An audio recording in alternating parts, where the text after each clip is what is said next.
welcome to another episode of Turn Left. I am your host, Indiana's own Dana Black, coming to you live. Yes, all the way live from Black Pearl Studios, where we talk about Indiana politics from the left side of things. All right, welcome back to another episode of Turn Left. I'm Indiana's own Dana Black. Listen, it's all about bringing you the candidates that are on your ballot. I'm not done yet. I'm not nearly done. There are so many candidates that we have to talk to. Like, I haven't even gotten to all the State House candidates. But today, let's drop a down ballot and let's hit a county office. Today, I have Amber Lemmon, who is running for Harrison County Council District 1. Amber, welcome to the show. Thank you so much, Dana. I really appreciate being here. I love it. So how you been? Everything all right? Things are great. Yeah. I love it. So tell the people who you are and where you come from. Absolutely. My name is Amber Lemmon, and this is my first time running for office. I'm excited and I'm learning a lot. So I'm running in Harrison County, which is all the way down by Louisville, Kentucky. We're on the river.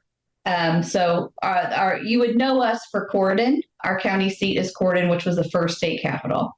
And so that's where I grew up. I was born and raised in Corydon. Oh, nice. I left to go to school. I went to Ball State, chirp, chirp, and lived and worked, bounced around a little bit, and then decided to come back to Corydon and kind of settle down again. So I'm getting actively involved in the community, which is a wonderful community. It's a great sized county. There's so many great resources. The people are just nice as heck.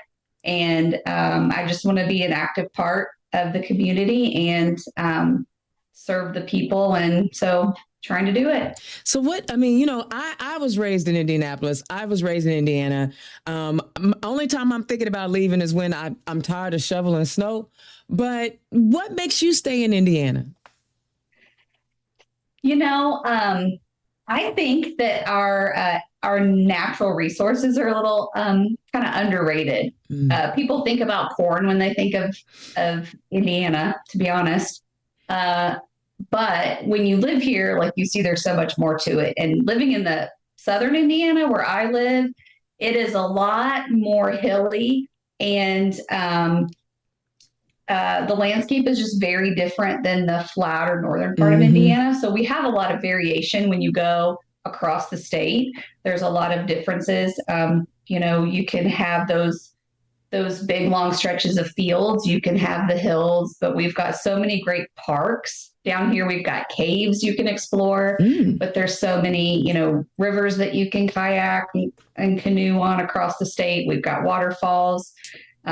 We've got Hoosier National Forest. We've got state parks down here. We've got O'Bannon State Park, and then every county and city has tons of parks too. So I love being able to get outside and get all the seasons and just really have a lot of diversity in a state that's very drivable. That you are the first candidate to actually name it. Like, first of all, the state of Indiana needs to hire you, because you are one of the best ambassadors for why Indiana is a great place to live. You listed off so many amazing things. It sounds like you have really explored and understand where you live. Yeah, I want to do more. And I like that there's so much that I haven't done it all yet. But, some of it I did as a kid, and I get to do it again now as an adult and with my own kids, and see it through their eyes, and then see it through my eyes again in a different way. I can think about taking like field trips to Spring Mill State Park and stuff like that. And I haven't been there yet as an adult. So I'm looking forward to doing that again, and Clifty Falls and things like that. So, it really is a great place. I think people who maybe don't spend a lot of time here or aren't from here don't realize all that we have. Yeah, I've actually explored some of the caves. Once one of my sisters was like, I want to go to a cave on my birthday. And I was like, say what? And we went, and it was like the neatest thing. So if you haven't visited the caves down in southern Indiana, you are missing out on a treasure. A lot of times, folks who are running for the first time, it's something that just kind of happened. Or were you someone who thought about running for office, or did you just see, okay, the moment is now? Tell us why you're on the ballot this year. That's a great question. It's kind of a little bit of all that. I've always paid attention to politics in a way. I did I have lived in different and worked in different parts of Indiana. And then I did live out of state for a little while too. So I've kind of seen um, the way things are done differently in some places and just kind of how politics reacts to life, I guess you could say. And so I've just always kind of paid attention. And becoming a mom, I have two wonderful kiddos, and that shifts kind of everything in your brain chemistry. So thinking about my own future and now the future of two other little humans gives it a whole new perspective. But I think I would be good at it. Okay. So I think it's just one of those things I really want to give it a go. And county council just felt like a really good fit. And so the more I'm into it, the more I think this was the right decision. Yeah. And I'm happy to be pursuing it. I love that. And see, I wish more first-time candidates would try a more down-ballot office to kind of get a feel for what it means to run for office. Because when you run for a bigger office, it's so overwhelming. Tell us some of the things that you have learned in your first time running for office that you hadn't expected, or some things you did expect. Yeah, it's a lot. I tell people will ask, how's the campaign going? And I say, I'm learning a lot. And some days it seems like I end up with more questions than answers. It's like, oh, I need to learn about that now. Or, oh, that's something I didn't know. I need to look into that a little bit more. It's been a lot. It's been really interesting. I would say overwhelmingly, it's been good and supportive. People have been welcoming and encouraging. And, when you're in a community like this, that's across parties as well. Like it's unavoidable that you are going to be in contact with people who are not in the same political party as you. And I'm happy with the conversations I've gotten to have with everyone. Yeah. And so there's always kind of that reminder that we're all residents of the same county. We're all members of the same community. We're all people, that sort of thing. And I've just learned a lot more too about, I guess, sort of the interconnectedness. Like you said, there's these down ballot positions and they're very important. And it's, they are not isolated from things that happen at the state and federal level. When something changes at the state level with funding, it affects the decisions then that are made at the local level and how things are dispersed. So if they want to change funding for libraries at the state level, that affects our county libraries and how those funds are distributed for them. And then that affects the families that go to those libraries and use the resources. So, you have to sometimes zoom out and see the big picture. You need to, you can't just sort of stay in a bubble of just my county and I'm only going to look at the decisions we're making and what's happening. To react appropriately, you have to be kind of proactive. One of the big talking points right now is data centers. And Charlestown's not that far away from us. In fact, our high schools are in the same conference. We play each other in sports. And so, they've had a whole thing going on with that city with data centers. So the conversation has begun here about how to work through that before it becomes an issue or a decision. I shouldn't say issue. Before it becomes a decision that needs to actually be made. The decision makers are trying to get all their ducks in a row. So, you do have to kind of pay attention to other things that are happening across the state and within other states, because at some point that'll come across your desk here. Yeah. I love that, because no, you don't live in isolation. But one of the coolest things I think is when you're working at the county level, decisions that you make, like libraries, don't have R's or D's on them. Right. And so you can have real conversations with your neighbors about what they want to see. You said things have been welcoming, and you said you're coming across people on the opposite side of the aisle. Are they talking about the national stuff, or are you able to kind of focus in on the job that you're applying for, which is county council? I would say those interactions are more about the job, more, talking to other council members and them just, I bumped into one of them at a parade that we had in town a few weeks ago. And I just asked him something about a date to make sure that a meeting was going to happen on that date. And he confirmed it for me, and then went into some other information for me about, like, also just heads up, we're going to be having budget meetings soon. So those are going to be in addition to our regular meetings. And, just was like kind of open about, just sort of what to expect, because he knows I'm going to all of the council meetings now to learn and to,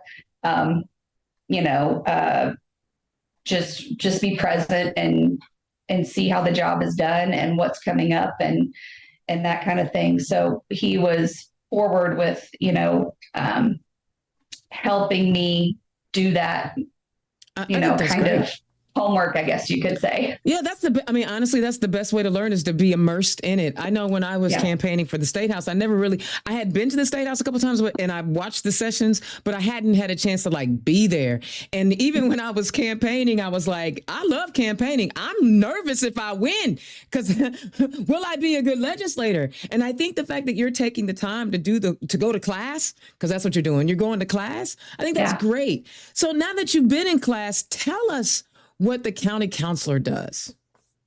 Okay, so county council, most of the counties in Indiana are set up the same way. There's 92 counties, and I believe 89 of them have this same structure. Okay. So the county council is made up of 7 members.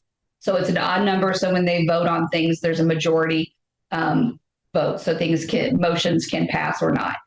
And so during this election cycle, 4 of them are being elected because the county is split into 4 districts. Okay. So I'm in District 1 in Harrison County, which is the northwest section. And so these 4 will be elected this year. The next election cycle, which is 2 years from now, the other 3 are elected, and those are at-large positions. So those are countywide. Excellent. So what? And so the county council, their role really is, there's also 3 county commissioners. Mm-hmm. And so that's sort of the different branches. They're sort of that checks and balances. So commissioners make decisions, and the county council is the financial body. Okay. So they oversee the funding for things, how that money is dispersed, if it's going to go towards something or not. And then they make the budget yearly and that kind of stuff. So salary increases, things like the highway department, EMS services. We have a local hospital in our county, and so the EMS services that are used, we hear from them often, and the sheriff's department and things like that. So a couple things that have come up, like right now they're renovating the Justice Center, which is, I think, like 30 years old now. So it's due. And so they've been talking about the money that's kind of being used for that. And while some of those sections are being renovated, people are displaced into temporary places. And so that requires funding. So sometimes there's more than one moving part to a certain topic. I love it. A couple of topics I want to ask you about. One is our Attorney General, Rakita, which whom I am not a fan of, you do not have to comment, is suing Hammond, Indiana, because he believes that they are actively working against putting a ICE detention center in their community. Has that type of conversation come up lately in the council that you are aware of? And if it would, just share with us how you would kind of think about the ICE detention and that silly new law that they passed that went into effect July 1st, that all municipalities and localities have to, follow ICE and blah, blah, blah. Have those conversations been happening? And give me your thoughts on those. I have not heard of a conversation of anything like a facility or a center. I have heard more citizens or residents talking about ICE and maybe where they've been seen locally and that kind of thing. I haven't heard the decision makers or the government officials speaking on that topic. That doesn't mean it's not happening behind closed doors, maybe, or something like that. But during meetings, I haven't heard of that topic. the more kind of, I guess, timely kind of hot topics that we've been discussing that have come up in meetings are more of like the flock cameras and data centers. The flock cameras? What's the flock cameras? Flock cameras are AI driven cameras that can read license plates and that sort of thing. So they are, there are other brands. Flock is a brand. I don't know the names of the other brands. It's sort of like people call them that, kind of like you call it a Band-Aid versus. Or, Kleenex. Yeah. And that's something that we have, I think 14 in our county. And so some people are not so excited about the surveillance of those. Okay, that's interesting. Since you're not hearing anything about ICE detention centers, yay! You guys won't have the Harrison lockup. I love to hear that. These cameras, what are the folks saying to you about them? And whether or not they want them, or yeah, I'm not. I wouldn't say I'm following it super closely, but it's kind of one of those things that you can't not hear about it right now, at least in our circles. I know one of the state senator for my district has put out some really good content with some good information about it. Ethan Sweetland May, he's wonderful. But these cameras can do things like read license plates or do have facial recognition and things like that. So the idea is if there's a crime, then and they're sort of linked to each other, so they can find someone or track someone if they need to. Like let's say there's an Amber Alert, or there's someone who is lost, or someone who committed a crime and fled, and they're trying to find that person. Things like that. I think is where what the intention was, to be able to follow vehicles and things like that and recognize them. But some people don't like that there's sort of like, there's no opt-in, opt-out to have your license plate read, to have, to be seen on this camera. And also there hasn't been really awareness when those are put up in the community. You can find where they are, but you have to do the work for it. No one that's putting them up is telling you. Interesting. There's no announcement that we're putting up these cameras and here's where they are. And people are just not such a fan of that. So it's, and I think it's something we're going to continue to hear more about. And the AI piece of it, kind of ties into the data centers and things like that. And, so many of these things are kind of come full circle. Yeah. But I think I've heard like the sheriff did comment that they've solved a lot of crimes using them and that they've been great. But then we have some citizens who express, that they don't like sort of the feeling like they're being watched or that kind of surveillance type situation. Yeah. And then there's the people who kind of say, well, if you're not doing anything wrong, what do you have to worry about? And then people that say, well, what's the definition of what's wrong? And then if you look, at headlines in the news, you're going to find ones that, unfortunately, there have been police officers that have used those to do things like stalk ex-girlfriends. Oh, really? What? And things like that. So it is the potential to put people into danger by using these, maliciously. Yeah, so it's unfortunate because guess what? Police officers are human. Yeah. Imagine that. One of the things that you mentioned earlier was budgets and understanding the finances. Did you have to take a class? Did you take a class on finances or putting budgets together? Nothing specific to this. Okay. I am learning somewhat as I go related to the specific line items that they would use. Like, there is the highway department, which uses funds, versus the parks department that has its own funds and things like that. And then something that we have in our county, we have the Harrison County Community Foundation, which sort of is the home of all the funds where they go from the riverboat. So we have Caesar's Casino here in Harrison County. And that went up, I think it was 1996. I think it was 30 years ago now. And so we have gotten a lot of revenue from that. It's been really good for our county.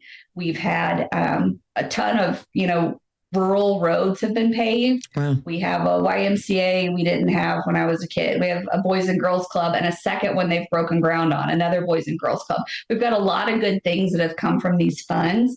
And so those things are kind of housed in different line items. And if they want funding for something, sometimes they need to apply to the community foundation, who then they have a board that approves the money comes to that sort of thing. So I'm learning a lot each time about how, I guess, the steps of sort of how everything happens. But as far as just like sort of the math piece of it, one of the things that I did recently last fall, I completed my MBA. So I had a career previously where I was a speech language pathologist and did that for many years. And that is a chapter that has now closed. I knew I got burnout on that. Healthcare and education is hard. I'll just say that. Yeah. Any people facing, like people carrying role in society is very, very difficult. I remember when I was deciding on what I was going to take in undergrad, was I going to go in IT or go into healthcare? Because those are two industries that will never die. Right. And it was like, yeah, but computers don't bleed on you. And so I'm good. I'm good. I'm going to go over here and push some buttons.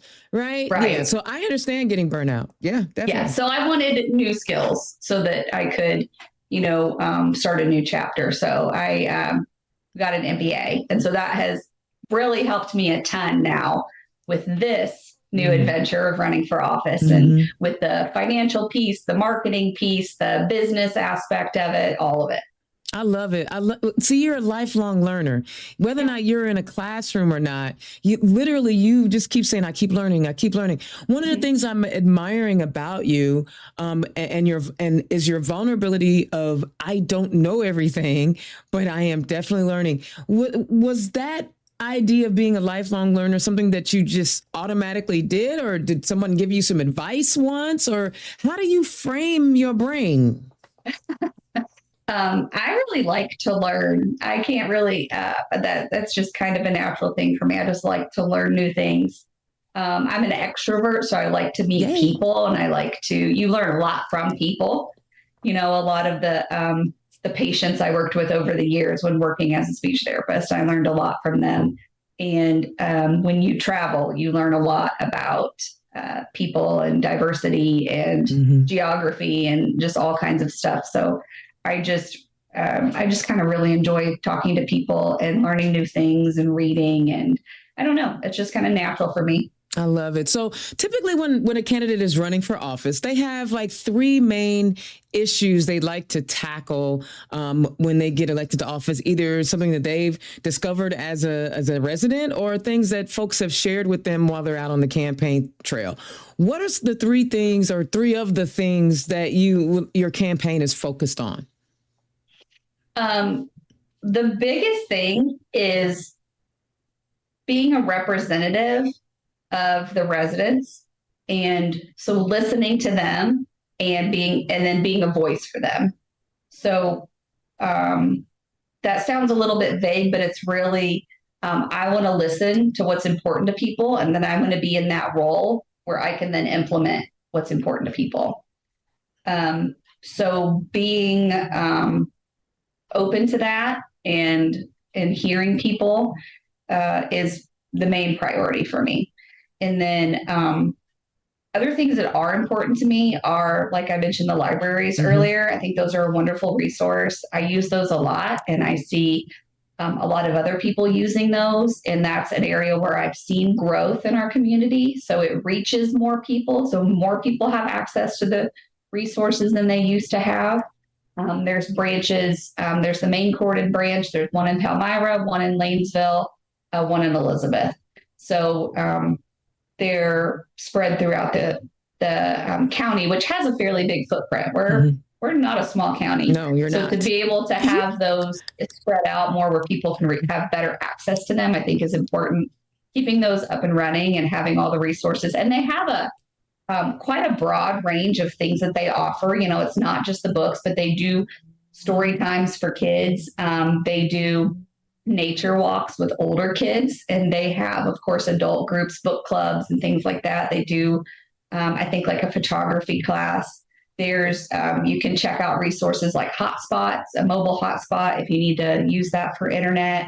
You can even rent out cake pans if you want to make a cake that's like a pumpkin for fall or whatever you want to do. So, and then I go a lot with my kids, and so I kind of see what they have too. But they have toys, it's community building. It's oh my God, that's so wonderful. Just a lot of things that you can use that you maybe might not be able to afford, or it wouldn't be worth it to, if you need to use it once, you might not want to buy it, and so you have it to just borrow.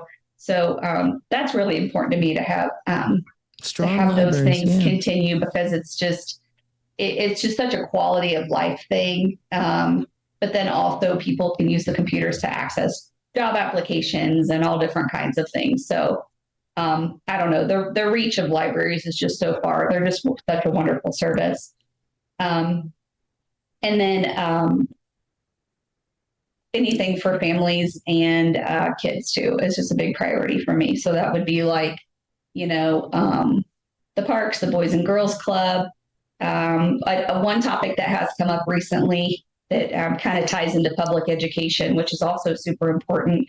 One of the funding pieces that was discussed a few weeks ago now, or maybe a couple months ago now, I can't remember, was funding for the school resource officers in the local school corporations. So we have 3 school corporations within our county, and we provide some funding to each of those so that they can pay the school resource officers rather than them take that out of their own school budget. Okay.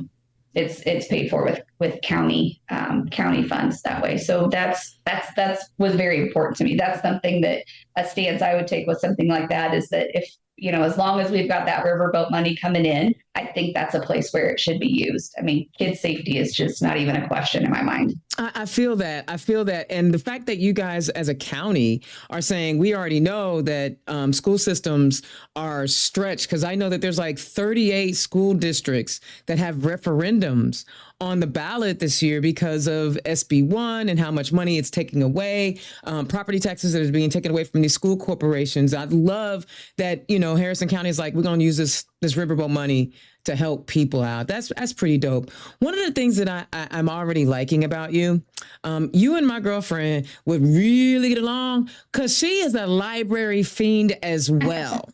Right. Yes. And she, let me tell you, she will read 4 books in a week. And I'm like, how are you, the city clerk, doing all the work that you do, spend time with me to make sure my ego is in check, and read a gazillion books? Right. Wow. So, yeah. Nerd, super nerd. But I love that, because we need smart people to be in decision-making roles, not people that think they know everything.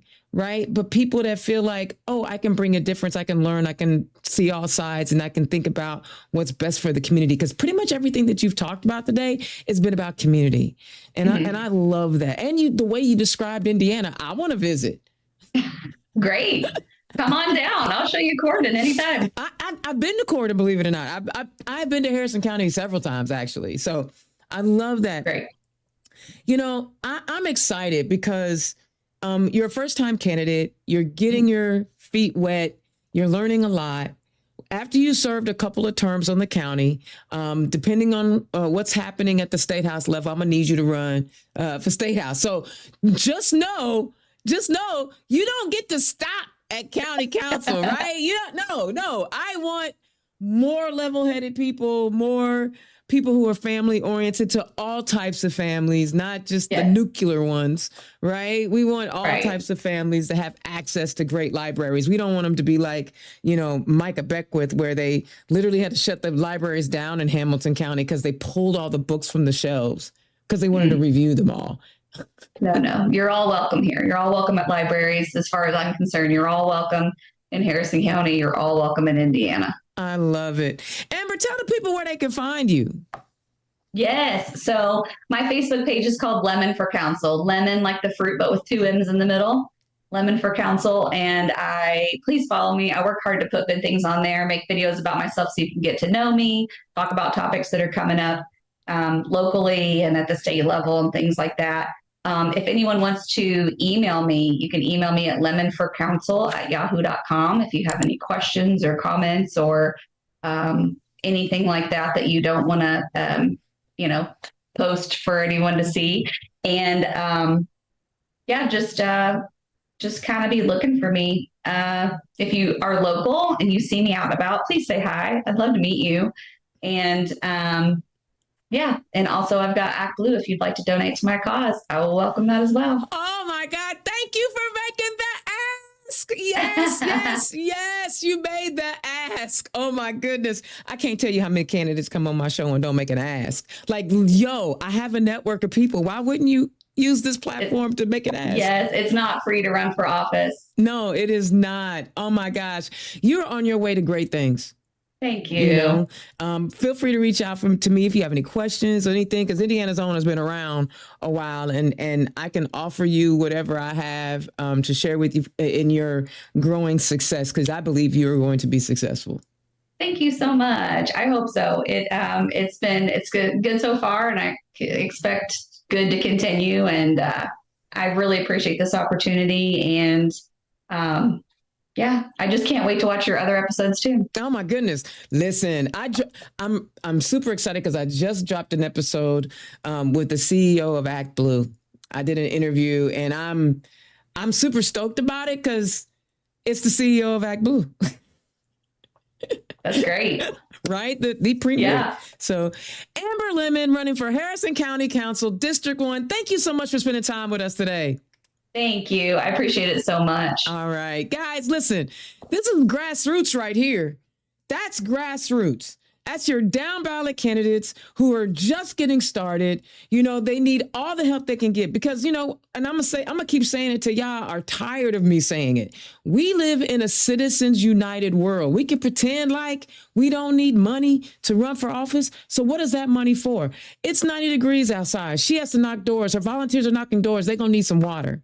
That's what that money is for, right? She needs money to reach her voters. She needs to be able to tell her story about why she would be a great person on our county council. So that's why you should click her donate link. It's right down there. Click it. Click it now. Click her donate link. Don't leave. Click her donate link and donate to Amber so that we can jumpstart her political career. You guys, did you feel what I was feeling? Right? It's the energy. Right? The fact that she named off all these wonderful places to hang out in Indiana means that she's a Hoosier through and through. Right? We need somebody that loves our state in elected office, not people that want to treat it like a trash can.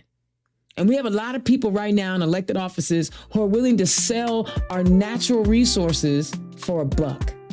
Amber's not going to do that. I can tell. She loves it. She loves the parks. She loves the library. So donate to her campaign and help her get elected. Go to our Facebook page, volunteer to knock doors, help her out. It takes a community, the kind of community that she's trying to build. All right, Indiana's Own Dana Black. Turn left. I will holler at you next time. Peace. Turn Left is the property of Black Pearl IT Solutions, executive producer, Indiana's Own Dana Black. Music by Dorianin 22 from Pixabay.